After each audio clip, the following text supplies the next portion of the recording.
ಪುರುಷನಾದ.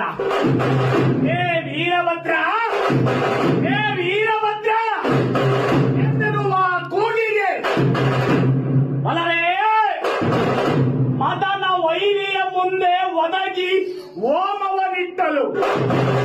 ಮದನ ವೈರಿಯ ಮುಂದೆ ಒದಗಿ ಹೋಮವನಿಟ್ಟಲು.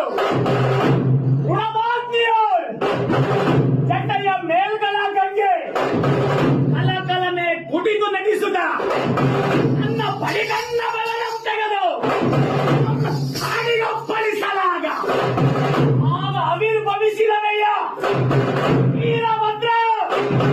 ಹೇ ವೀರಭದ್ರ, ಹೇ ವೀರಭದ್ರ ಎಂದನುವ ಕೂಗಿಗೆ 1008 ಬಿರುದಾವಳಿಗಳನ್ನೊತ್ತಿಕೊಂಡು ಹೊರಗುರು ವೀರಭದ್ರ ಉರುಳದಕ್ಷ ಬ್ರಹ್ಮನ ಮನ ನಡಗಿಸಿದ.